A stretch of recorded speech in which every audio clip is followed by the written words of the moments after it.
A fine gray powder settled on the shoulders of her neighbor's scarecrow, a lifeless dust that was not dust at all. It was a graveyard, the brittle husks of a billion dead hopes, the shed skins of the aphids that had drunk the fields to death. From her fence line, Alara could see the ruins stretching across the valley floor. Stalks of corn that should have been heavy with green promise stood as brown, sticky skeletons, their leaves blackened with a sooty mold. The air, which should have smelled of pollen and damp earth, carried only the cloying sweetness of decay. A profound, unnatural silence had fallen, the silence of a battlefield after the slaughter. But her field was an island. The corn stood tall and green, its tassels a buttery yellow against the deep blue sky.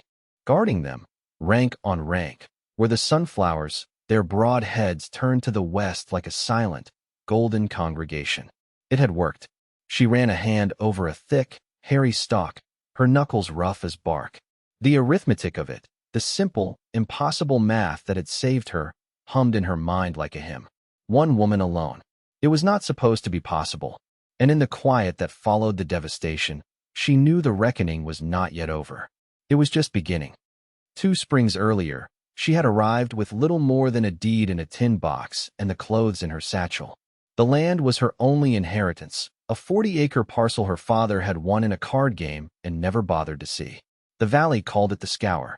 It was a shallow basin of rocky soil that held the wind but shed the water, a place where generations of farmers had tried and failed. The townsfolk of Promise Creek regarded her with a pity so thick it was nearly an insult. A young woman, unmarried and alone, trying to tame the Scour. It was a sad joke before it had even begun. Mr. Gable, the grain merchant whose wealth was the town's primary landmark, had made a show of concern. He'd met her wagon on the main street, his own buggy gleaming, his waistcoat straining at the buttons. "A difficult situation, Miss Vance," he'd said, his voice as smooth and cool as buttermilk. "This land has broken better men than you. As a gesture of civic duty, I would be willing to take it off your hands. For a modest sum, of course. Enough to see you settled somewhere more suitable." She had looked at his soft hands, then at her own, already calloused from driving the wagon. She refused his offer with a quiet shake of her head that seemed to startle him more than an argument would have. Her only neighbor to the east was a man the town treated as a fixture of the landscape, old Mr. Soren. He was a Norwegian who had come over decades ago, his face a roadmap of sun and hardship, his English a thick, melodic brew of strange vowels and simple nouns. His own small plot was a miracle of order and health, a patchwork quilt of vegetables and herbs that seemed to hum with life. He'd watched her for 3 days as she walked the perimeter of her land, her hands in the soil, her face to the wind. On the 4th day, he'd appeared at her fence line holding 2 steaming mugs of chicory coffee. He didn't offer pity or advice, not at first. He just stood with her, watching the hawks circle in the updraft. "They say this land is cursed," she said finally, the words tasting like the dust in her throat. Mr. Soren took a slow sip from his mug, his pale blue eyes fixed on the horizon. "The land is not cursed," he said, his voice a low rumble. "It is lonely. A field that speaks only one word is a fool's field. A wise field sings a chorus." She didn't understand him then, not fully, but the words settled in her heart like seeds, waiting for the right conditions to grow. It was the first kindness she had been shown, and it was enough. The following week, Alara drove her wagon back to town for supplies. At the general store, she bought seed corn, sacks of potatoes, beans, and the basic tools she would need to break the unforgiving ground. Then she pointed to a row of burlap sacks leaning against the back wall. "I'll take one of those, too," she said. The storekeeper, a man named Miller with a perpetually skeptical squint, followed her gaze. "The sunflower seeds? Ma'am, that's bird feed. Or for folks with a flower garden, I'll take the largest sack you have," she repeated, her voice even. The transaction drew the attention of the men who perpetually occupied the porch chairs, their purpose in life to pass judgment on the comings and goings of Promise Creek. As she loaded the heavy sacks onto her wagon, one of them, a farmer named Silas Blackwood whose own fields were a model of rigid, corn-only monoculture, called out, "Planning on feeding the whole county's sparrows, Miss Vance?" The others chuckled. Another man chimed in, "You can't eat sunflowers." A thing's only worth what a man will pay for it. The mockery was dressed as practical advice, the casual cruelty of people who believe they knew the one true way of things. A woman alone could not possibly understand the serious business of farming. She did not reply. She met their gazes with a stillness that seemed to unnerve them, secured her load, and drove away. Being right, she was beginning to understand, was its own kind of reply, and it did not need to be spoken aloud. The work would speak for her. The labor was brutal, a relentless argument with the earth. The scour was aptly named. The topsoil was thin, and beneath it lay a bed of stone and hardpan clay that fought the plow at every turn. Each morning she rose before the light, her body aching from the day before, and began the slow, methodical process of clearing rocks. She built stone walls along the fence lines, not out of a need for boundaries, but simply to have a place to put the endless stream of stones she wrestled from the soil. The arithmetic of survival became her daily meditation. So many rows to plow, so many seeds to plant, so many days until the first sprout, so little money left in the jar buried under her hearth. Day after day after day, the rhythm of the work became her only companion. The heave of the pickaxe, the scrape of the shovel, the satisfying thud of a rock tossed onto the pile. The townsfolk would sometimes ride past on the main road, their wagons kicking up dust. They would slow, shake their heads at the sight of her, a lone figure wrestling with the cursed land, and then ride on, their judgment confirmed. They called her plot, Alara's folly. The name was carried on the wind from the porch of the general store to the pews of the Sunday church. When the ground was finally broken, she began to plant. She laid out her rows of corn with string and stakes, precise and even. Then, between every 2 rows of corn, she planted a row of sunflowers. It was this act that cemented her status as the town eccentric. It violated the unwritten law of the valley. A field was for a crop, singular. Corn was for profit. Flowers were for decoration, a frivolity for a farmhouse window box, not a serious agricultural endeavor. Her field looked like a miscalculation, a chaotic mess. A young boy named Finn, Silas Blackwood's youngest son, began to appear at her fence line after his chores were done. He was reed-thin and quiet, with eyes that saw things the others missed. He never mocked her. He just watched, his chin resting on a fence post. One afternoon, he slipped through the wire. "Pa says you're wasting seed," he said, not as a judgment, but as a simple reporting of fact. "He says the flowers will steal the water from the corn." Alara paused, wiping sweat from her brow with the back of a muddy glove. "Sometimes," she said, "things that look like they're taking are actually giving. You just have to watch closely to see how." He seemed to consider this. He pointed to the first sunflower sprout, a determined green hook breaking the soil.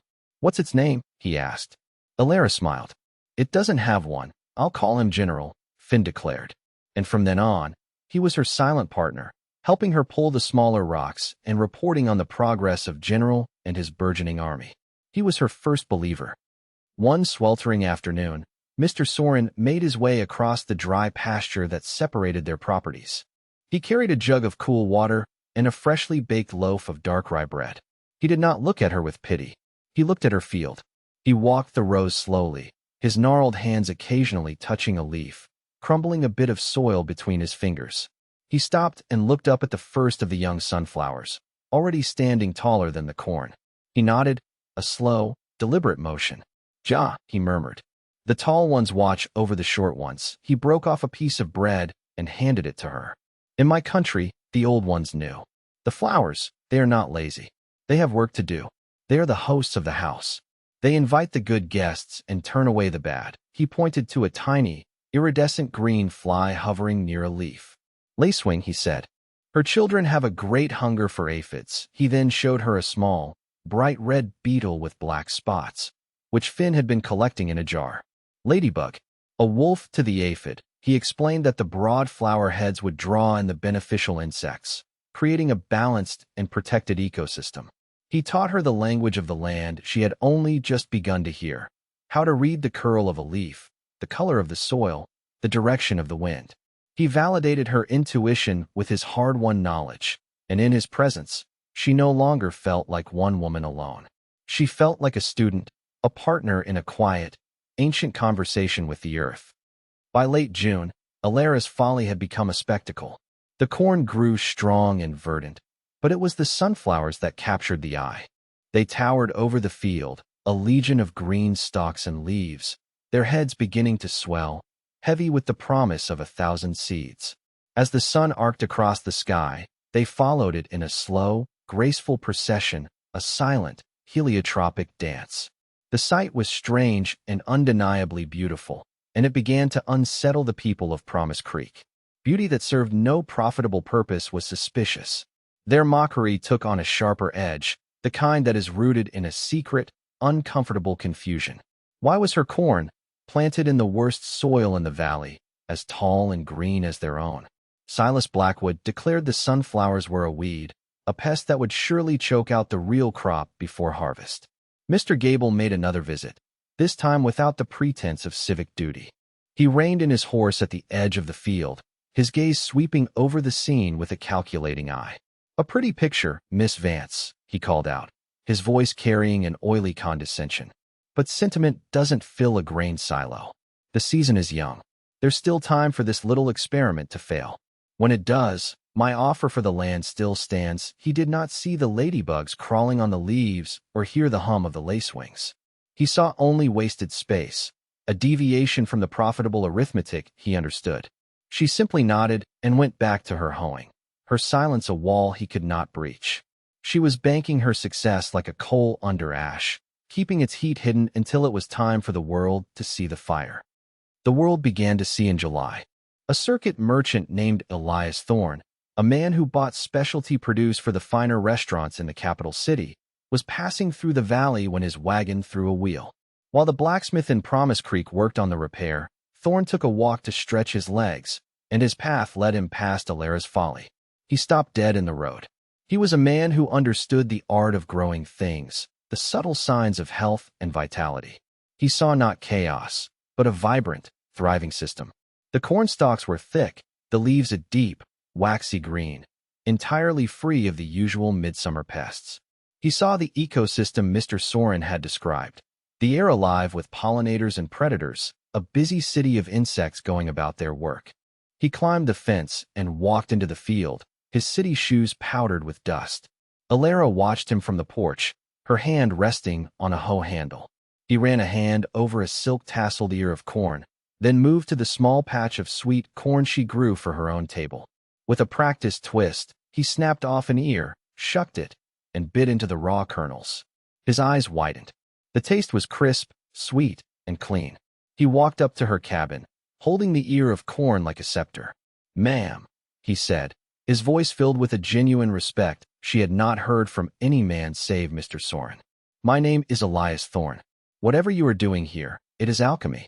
This is the finest corn I have tasted this side of the mountains. I will buy every ear you can spare, at a premium."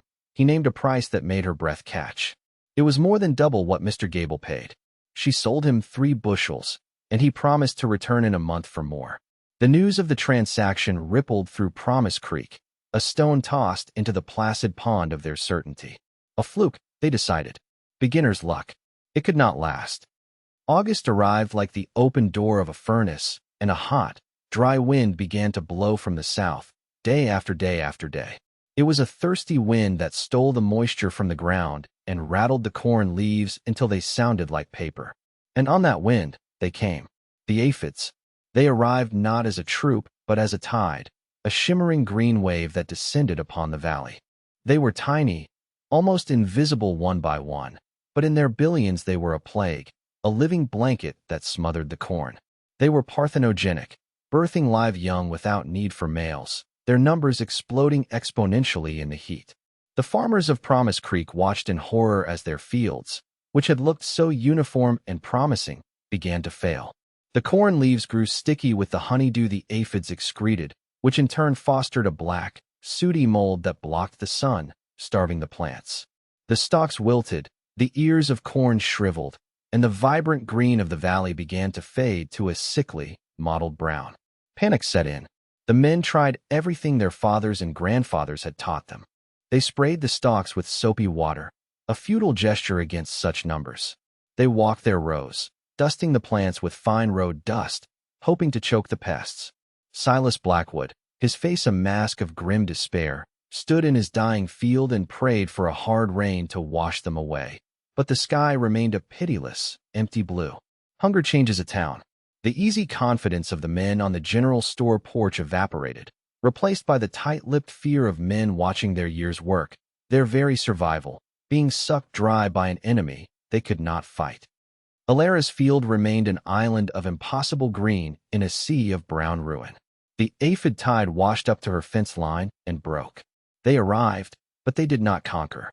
The sunflowers, now in full, magnificent bloom, were her fortress walls and her standing army. They were teeming with life, but it was the right kind of life. Legions of ladybugs, both adults and their voracious larvae, crawled over every surface, feasting on the aphids. The delicate lacewings laid their eggs on the undersides of the corn leaves, and their dragon-like offspring hatched with an insatiable appetite. Tiny, parasitic wasps, nearly invisible to the naked eye, moved through the crops, laying their own eggs inside the bodies of the aphids, turning them into mummified husks. The sunflowers had done their work. They had invited the good guests, and the guests had protected the house. The chorus Mr. Soren had spoken of was in full song, a symphony of consumption that kept the plague at bay. The town's mockery turned to a stunned, resentful silence. It was witchcraft, some whispered. Unnatural. How could one woman alone, a foolish woman planting birdseed, have succeeded where they had all failed? Their collective pride was awound, and her success was the salt rubbed into it. It is easier to believe a thing is rotten than to admit you were wrong to mock it. Their fear, once directed at the weather and the markets, now found a new target, the quiet woman on the hill. The crisis gave Mr. Gable his opportunity. He saw not a community in peril, but a market to be cornered. With every other field in the valley lost, Alara's crop was no longer just corn. It was a treasure, the sole source of grain for the winter and seed for the spring. He saw a monopoly, and he intended to control it. He drove his buggy out to her farm, but this time his false warmth was gone, replaced by the cold armor of procedural certainty. He was not alone. He had brought 2 other men from the town council, men whose own fields were ruined and whose faces were pinched with desperation. Miss Vance, Gable began, foregoing any pleasantry. The town council has declared a state of agricultural emergency. Given the scale of the blight, all viable grain must be consolidated and managed for the good of the community. He held out a sheaf of papers. This document authorizes me to purchase your entire crop at the pre-blight fixed rate. A fair price, he added, though the word fair sounded obscene in the context of his predatory gleam. It is a matter of public necessity. It was a threat, wrapped in the language of civic responsibility. A legal seizure. He was using their desperation to legitimize his greed. One of the councilmen, a farmer named Hayes, couldn't meet her eyes. He just stared at the dust, ashamed to be a part of it. Gable's plan was simple. Buy her entire harvest for a pittance, then sell it back to the desperate townspeople at an extortionist price. He would be a hero, he imagined, the man who saved Promise Creek, all while making a fortune. He looked at her, expecting a frightened, overwhelmed woman to yield to the authority of 3 men and an official-looking paper. He had miscalculated. He did not know the arithmetic of her resolve. The next morning, nearly the whole town was there. They didn't come onto her land, but gathered at the fence line, a silent, anxious crowd. They had heard about Gable's move, and they had come to see how it would end. Their faces were a mixture of emotions. Shame for their mockery, desperation for the food she controlled, and a lingering resentment of her impossible success. They were proud, frightened people, and hunger was a great humbler. Mr. Gable stood before them, playing the part of the reluctant statesman. He held up the papers again, addressing the crowd. These are hard measures for hard times. A young woman alone cannot be expected to manage a harvest this critical to our town's survival. It requires experience. It requires structure. The implication was clear. It required a man like him. Then, the door of her small cabin opened, and Alara stepped out onto the porch. She was not holding a rifle. She was holding a ledger book. She was not angry or afraid. Her face was calm, her movements steady. She walked to the fence, and the crowd parted for her. She did not look at Gable. She looked at Silas Blackwood, at Mr. Hayes, at the women and their children. She looked at their hungry, worried faces. Mr. Gable is right, she said, her voice clear and carrying in the still morning air. These are hard times. Then she turned to Gable. But you are wrong. I can manage the harvest. She opened her ledger. I will sell my corn. I will sell it for the same price Mr. Thorne, the city merchant, paid me in July. It is a good price, but it is a fair one. A murmur went through the crowd. It was more than Gable's fixed rate, but far, far less than what they had feared. But she wasn't finished. She held up a hand for silence. And there are conditions, she said, her eyes moving across the faces of the families before her. For every 10 bushels a family buys for their table, 1 bushel must be bought